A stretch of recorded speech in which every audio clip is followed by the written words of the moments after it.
मैं डॉक्टर सुनीता कमल, SPC government college Ajmer. देखिए बच्चों, आज हम लोग आपके लिए जो वीडियो बना रहे हैं वो आपके प्राचीन भारत के इतिहास में जो विभिन्न काल हुए हैं उनमें गुप्त काल के विषय में हम देखेंगे कि गुप्त काल में जो विज्ञान था वो किस प्रकार से डेवलप हुआ था। गुप्त काल जो था उसको प्राचीन भारत के इतिहास का स्वर्ण युग माना जाता है। भारतीय इतिहास में गुप्त काल का वही स्थान है जो यूनान के इतिहास में पेरिक्लीस युग का है। तो अब आप देखिए कि गुप्त काल में विज्ञान किस प्रकार से डेवलप हुआ था, किस प्रकार से उसके विज्ञान के क्षेत्र में विकास हुआ, उसको हम इस प्रकार से बताएंगे। जैसे गणित के क्षेत्र में गुप्त काल भारतीय इतिहास में वैज्ञानिक उन्नति के लिए बहुत अधिक विख्यात है। इस काल में गणित के क्षेत्र में बहुत अधिक उन्नति हुई। गुप्त काल का सबसे प्रसिद्ध गणितज्ञ आर्यभट्ट था। विद्यार्थियों, आपके 2 नंबर का प्रश्न आ सकता है, आर्यभट्ट कौन था और उसने किस ग्रंथ की रचना की? तो आप बताएंगे 499 ईस्वी में उसने आर्यभट्टियम नामक ग्रंथ की रचना की थी। इसमें अंकगणित, बीजगणित, रेखा गणित के सिद्धांतों और सूत्रों का प्रतिपादन किया गया था और वो पहला व्यक्ति था जिसने गणित को एक पृथक विज्ञान माना।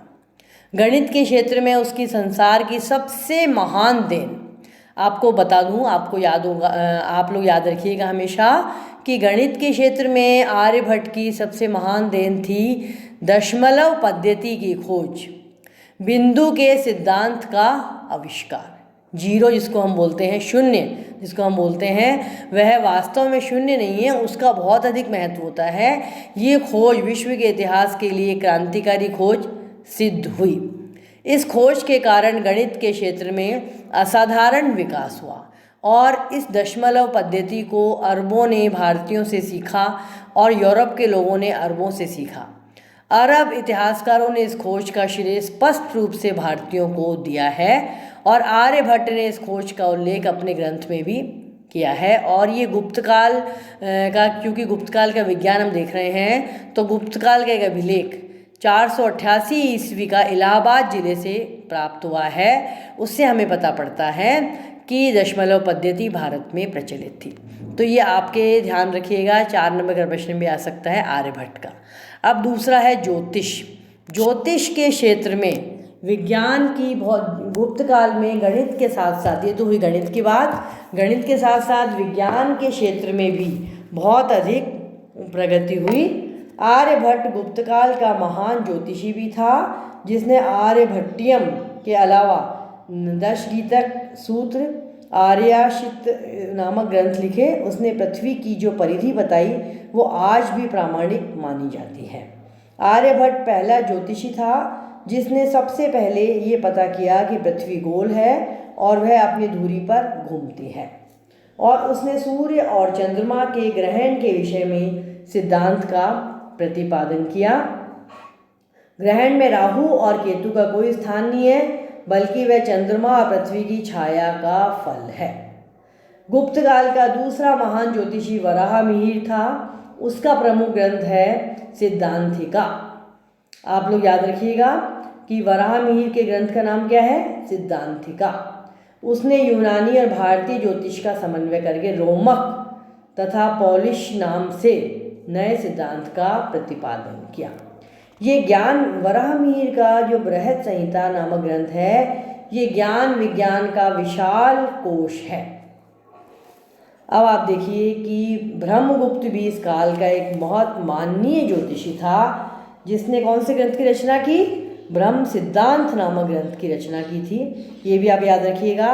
उसने न्यूटन से शताब्दियों पहले ये ज्ञात कर लिया था कि सभी चीज़ें प्रकृति के नियम अनुसार ही पृथ्वी पर गिरती हैं, क्योंकि पृथ्वी प्रत्येक वस्तु को अपनी तरफ खींचती है। तो ब्रह्मगुप्त ने भारतीय ज्योतिष में आए विदेशी सिद्धांतों की तो उसने आलोचना की। ब्रह्मगुप्त का समकालीन था भास्कर प्रथम, वो भी इस काल का एक अन्य ज्योतिषी था। अब देखिए, आप अब चिकित्सा की बारी आती है। विज्ञान, ज्योतिष, गणित के बाद में कि चिकित्सा के क्षेत्र में गुप्त युग में बहुत अधिक विकास हुआ।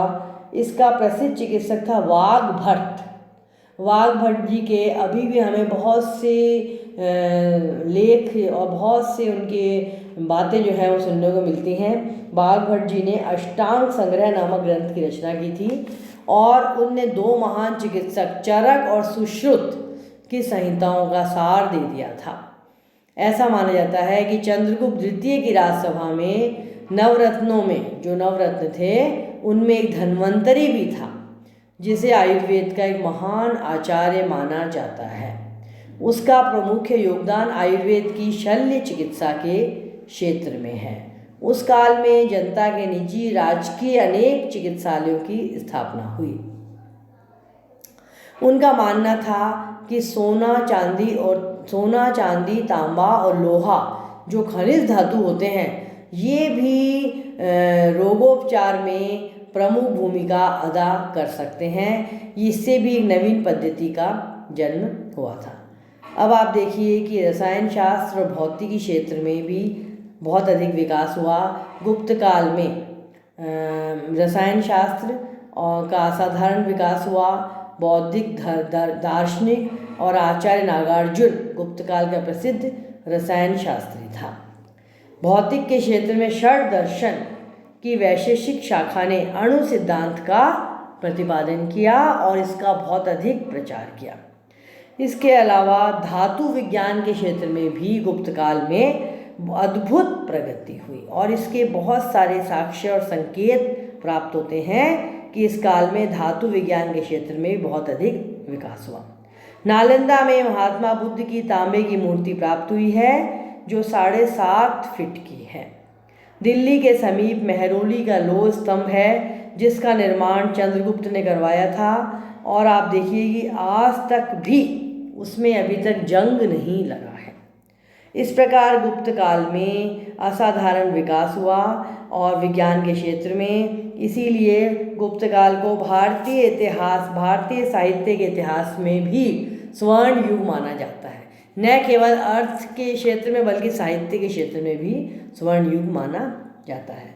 अब आप देखिए, आपसे इसमें शॉर्ट नोट भी आ सकता है और बड़ा भी पूछ सकते हैं। इसमें आपसे आर्यभट्ट के बारे में अलग से पूछ लेंगे, वराहमिहिर के बारे में अलग से पूछ लेंगे।